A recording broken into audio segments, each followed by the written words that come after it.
नमस्कार दोस्तों, मैं नवीन आपका एक बार फिर से स्वागत करता हूं आपके अपने YouTube channel math for HS by Naveen पर। तो दोस्तों, कल किसी टेक्निकल इशू की वजह से हमारी जो क्लास है वो बीच में ही अटक गई थी। ठीक है, अब उस क्लास को दोबारा से स्टार्ट कर रहे हैं। तो चलिए समझते हैं आज का जो हमारा टॉपिक है साधारण ब्याज सिंपल इंटरेस्ट के बारे में जानेंगे और समझते हैं कि सिंपल इंटरेस्ट होता क्या है। आइए समझते हैं, और उनसे जो जुड़ी जो भी परिभाषाएं हैं जैसे कि मूलधन, ब्याज दर, समय, ठीक है, सभी के बारे में जानेंगे। देखिए, जैसे कि हमने साधारण ब्याज के बारे में समझेंगे।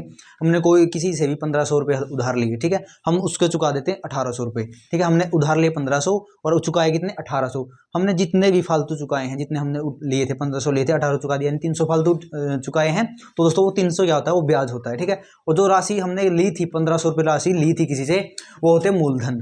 ठीक है, और जो हमने चुकाए हैं 1800 उसे बोलते हैं दोस्तों मिश्र धन। ठीक है, तो ये समझते हैं अब एग्जांपल के माध्यम से। देखिए, मैंने मान लो 1500 रुपये ले, ठीक है, किसी से 1500 रुपये लिए हैं और मैंने चुका दिए 2000 रुपये। ठीक है, कितने चुका दिए, 2000 रुपये चुका दिए। ठीक है ना, कितने ज्यादा चुकाए, 500 रुपये ज्यादा चुका दिए, 500 रुपये ज्यादा। तो दोस्तों ये 500 क्या होता है, ब्याज। क्या होता है, ब्याज। मैंने कोई भी राशि ली है 1500, मान लो कोई राशि ली है किसी से, तो मैं बोल रहा हूँ कि मुझे 1 साल के लिए, यानी वो क्या होगा, समय। ठीक है, 1 साल के लिए यानी कि एक समय। मैंने 1 साल के लिए कितने ले लिए, मैंने 1 साल के लिए 1500 रुपये लिए, यानी कि 1 साल क्या हो गया हमारा, समय हो गया। ठीक है, 1 साल भी समय हो जाता है, 12 महीने भी समय हो जाता है, 6 महीने भी समय हो सकता है, 3 महीने भी। ठीक है, तो समय कुछ भी हो सकता है आपका, 10 दिन भी हो सकता है, समझ गए। ठीक है, यानी कि जो शुरुआती राशि है ना 1500, जो हमने उधार ली है उसे क्या बोलते हैं, मूलधन। क्या बोलते हैं उसे, मूलधन। ठीक है, और जो हमने चुका दिए उसे बोलते हैं दोस्तों मिश्र धन। क्या बोलते हैं, मिश्र धन। और जो हमने जितने भी ज्यादा दिए हैं, जितने ज्यादा दिए हैं उसे क्या बोलते हैं, ब्याज।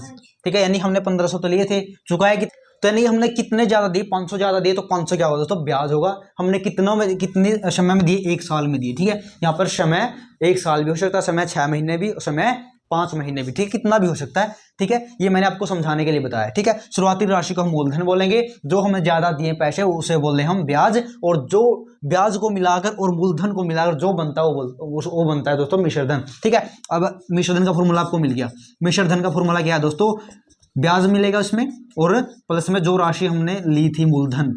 ठीक है, यानी कि मिश्रधन किसके इक्वल आएगा, ब्याज प्लस मूलधन के इक्वल आएगा मिश्रधन। ये फॉर्मूला आपको नोट कर लेना है। ठीक है, अब मैं आपको साधारण ब्याज का फॉर्मूला बताने वाला हूं, उसके बारे में जानेंगे। ठीक है, आप इनका स्क्रीनशॉट ले जाओ, ले सकते हो। तो फ्रेंड, ये होता है हमारा ब्याज का फॉर्मूला, मूलधन मल्टीप्लाई समय मल्टीप्लाई दर। ठीक है, मूलधन को इंग्लिश में बोलते हैं, मूलधन को बोलते हैं प्रिंसिपल। ठीक है, समय यानी टाइम, दर यानी कि दर को बोलते हैं रेशो, रेट भी बोलते हैं, रेशो बोलते हैं। ठीक है, तो एक क्वेश्चन समझते हैं। देखिए, क्वेश्चन बोल रहा हूं मैं। देखिए, क्वेश्चन है हमारे पास, 500 का 2%। ठीक है, 500 का 2% ब्याज दर से 4 वर्ष का साधारण ब्याज क्या होगा। ठीक है, अब आप ध्यान से समझना, 500 का 2% वार्षिक दर, यानी 500 क्या दोस्तों, मूलधन है। यहाँ पे 500 क्या है, मूलधन है। मूलधन कितना है, 500। ठीक है, वार्षिक दर 500 मूलधन है, दर यानी कि रेट आपका। ठीक है, रेट कितना है, 2% की दर से, और दर और समय कितना दे दिया, समय आपका, समय कितना दिया है, समय दिया है दोस्तों ब्याज 4 वर्ष के लिए, 4 वर्ष के लिए आपने लिया है। ठीक है, मान लो हमने कोई भी राशि ली है, 500 रुपये राशि ली है, 2% हमने ब्याज देना है और 4 साल के लिए हमने ली है। ठीक है, अब हमने सिर्फ जो वैल्यू हमने यहाँ पर दी है, जो क्वेश्चन में दी है, हमने सिर्फ यहाँ पुट करनी है। ये मूलधन कितना, 500, तो 500 लिख लेना। ठीक है, समय आपका 4 वर्ष है, 4 लिख लिया, दर कितनी है, 2 है, तो 2 लिख लिया। नीचे हम 100 लगाएंगे। ठीक है, नीचे क्या लगेगा, 100 क्यों लगेगा, क्योंकि 2% का मतलब क्या होता है दोस्तों, जिस भी संख्या के पीछे प्रतिशत लगता है उसके डिवाइड में कितना हो जाता है, 100 हो जाता है। ठीक है, तो इसलिए हमने प्रतिशत लगाया। 2 जीरो से 2 जीरो कैंसिल कर दी। ठीक है, जो हमारे पास संख्या बची, 5 यहाँ पर बच गया, मल्टीप्लाई में 4 मल्टीप्लाई में 2। ठीक है, 5 हो गए 20 और 20 और 2 20 दूनी 40। ठीक है, यानी कि हमने ब्याज कितना दिया दोस्तों, 40 ब्याज हमने कितना दिया, 40 ब्याज जो है हम चुकाएंगे। ठीक है, यदि आपसे राशि पूछे कितने चुकाओगे, तो यानी कि हमने 500 तो ली थी, 500 तो हमने लिए थे, तो 40 और उसमें ऐड करके हमने चुकाने हैं, 540 रुपए। ठीक है दोस्तों, तो इस तरीके से हमने साधारण ब्याज निकालेंगे, और ये जो राशि दोस्तों हम देंगे उस अगले को ब्याज समेत, तो इसे बोलते हैं हम मिश्रधन। ठीक है, इसे क्या बोलते हैं, मिश्रधन बोलते हैं। ठीक है, तो आप इनका स्क्रीनशॉट ले सकते हो। तो जैसे हमने ब्याज निकाला, वैसे हमसे समय भी पूछ सकता है, दर भी पूछ सकता है, मूलधन भी पूछ सकता है। ठीक है, यदि आपसे मान लो मूलधन पूछ ले, ठीक है, आपको समय भी देगा, आपको दर भी देगा, आपको ब्याज भी देगा। ठीक है, ऐसे ही आपसे दर पूछ ले तो आपको जो चीज बचे वो देगा। ठीक है, अब आप समझिए दर का फॉर्मूला कैसे निकालोगे, आप समय का फॉर्मूला कैसे निकालोगे, मूलधन का फॉर्मूला कैसे निकालोगे। ठीक है, अब आपको समझना, मान लो आपको आपको ब्याज नहीं बताना, आपको बताना है दर। क्या बतानी है, दर बतानी है आपको। तो देखिए ब्याज यहाँ पे है तो ब्याज आप यहाँ पर लिख लेना। ठीक है, ब्याज यहाँ पे है। ठीक है, मल्टीप्लाई में क्या लिखोगे, ये 100 किस में डिवाइड में है तो ऊपर आगे मल्टीप्लाई में हो गया। हमें क्या निकालना है, हमें निकालनी दर, दर को हम ऊपर ही रखेंगे, दर को हम ऊपर ही रखेंगे और मल्टी ये इस साइड क्या मल्टीप्लाई में है तो नीचे आगे क्या किस में हो जाएंगे, डिवाइड में, मूलधन और मल्टीप्लाई में समय। ठीक है, तो ये किसका फॉर्मूला है दोस्तों, यह दर का फॉर्मूला। किसका फॉर्मूला है, दर का फॉर्मूला, ये रेट का फॉर्मूला है। किसका, रेट का फॉर्मूला है। ठीक है, तो इस तरीके से हमने फॉर्मूला को इजाद करना है, इस तरीके से बनाना है। ठीक है, यदि ये आपका दर का फॉर्मूला हो गया, यदि हमने दर नहीं निकालकर हमने निकालना समय। ठीक है, तब आप क्या करोगे, तब आप समय को ऊपर ही रखोगे, समय को हमने इधर ही रखना है और यहाँ पर क्या है ब्याज, मल्टीप्लाई में, इस साइड 100 किस में है, डिवाइड में, ऊपर आगे मल्टीप्लाई में, और जो ऊपर मल्टीप्लाई में वो नीचे आके मूलधन मल्टीप्लाई में तो नीचे आ जाएगा, और समय हमें निकालना, समय जो निकालना हमने उसको ऊपर ही रखना है और दर नीचे आ जाएगी डिवाइड में। ठीक है, यानी कि टाइम, ये हो गया हमारा फॉर्मूला टाइम का। ठीक है, तो ये ब्याज का फॉर्मूला हमने पता ही है। ठीक है, तो यदि हमने मूलधन निकालना तब यहाँ पे मूलधन को ऊपर ही रखोगे, मूलधन को आप ऊपर ही रखोगे, मूलधन यानी कि प्रिंसिपल।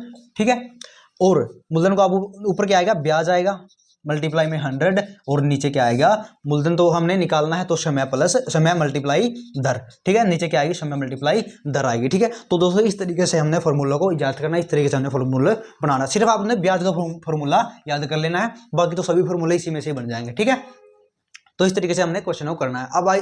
अब जो आगे आपके क्वेश्चन आएंगे, अब आपसे यदि मूलधन पूछे तो इस तरीके से निकाल देना, यदि आपसे दर पूछे तो इस तरीके से, और आपसे यदि टाइम पूछे तो आपको इस तरीके से निकाल देना। ठीक है, यदि आपसे टाइम पूछेगा ना तब आपको ब्याज भी देगा, मूलधन भी देगा और दर भी देगा।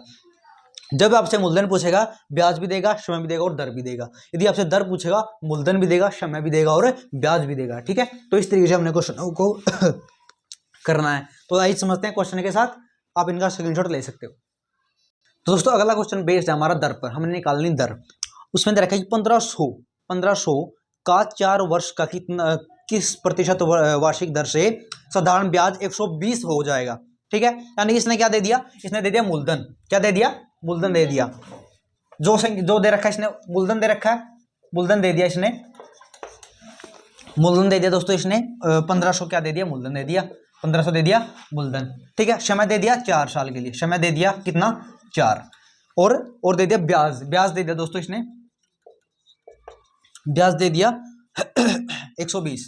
ठीक है, इसने तीन हमारे संख्याएं दे दी, 3 मूलधन दे दिया, समय दे दिया और ब्याज दे दिया। हमने निकालना दर। ठीक है, हमें क्या निकालना, दर निकालना है। तो दोस्तों हमने कुछ नहीं करना, सिर्फ इसमें जो वैल्यू दे रखी है सिर्फ इसमें वो पुट करनी। ब्याज कितना 120 रुपये ब्याज है तो 120 लिख लिया, मल्टीप्लाई में 100 था 100 हो गया, और नीचे मूलधन कितना है, मूलधन है 1500 दोस्तों, तो 1500, और मल्टीप्लाई में समय कितना दोस्तों 4 = हमें क्या आ जाएगी, दर आ जाएगी। ठीक है, अब 2 जीरो से आप 2 जीरो कैंसिल कर दो, हो कैंसिल। यदि आप 4 से यदि आप इससे काटोगे ना, इससे कितना आएगा, 8 आएगा, कितना आएगा 8 आएगा, क्योंकि 15 8 जा 120 होता है। ठीक है, और 4 से यदि 2 4 2 जा 8 यानी 2 आ गया। ठीक है, यानी कि दर कितनी आ गई आपकी, दर आ गई दोस्तों 2%। ठीक है, दर कितनी आ गई, 2%। समझ में आ गया ना। तो इस तरीके से हमने क्वेश्चन को कर दिया। यदि दर दिया मिले तो आपको ये दे, आपकी जो वैल्यू दे रखी है वो दे ही मिलेगी, और सिर्फ आपने वैल्यू जो आपका फॉर्मूला जो आपका सूत्र है उसमें पुट करना है। ठीक है दोस्तों, ज्यादा समय नहीं लेते हो, ब्याज पर इस तरीके से क्वेश्चन पूछे जाएंगे, सिर्फ आपको बेसिक सा कंसेप्ट आना चाहिए। ठीक है, तो इससे बाहर आपका कोई क्वेश्चन नहीं आएगा। इस जो आपका एग्जाम होना है जवाहर नवोदय विद्यालय का 20 जनवरी को। तो दोस्तों इस वीडियो में बस इतना ही, मिलते हैं अगले वीडियो में। उम्मीद करता हूं आपको वीडियो अच्छी लगी होगी, समझ में आई होगी। ठीक है, जो भी आपके कमेंट, जो भी आपके डाउट है नीचे मेरे को कमेंट कर सकते हो वीडियो के नीचे। ठीक है दोस्तों, मिलते हैं अगले वीडियो में, तब तक के लिए धन्यवाद, जय हिंद।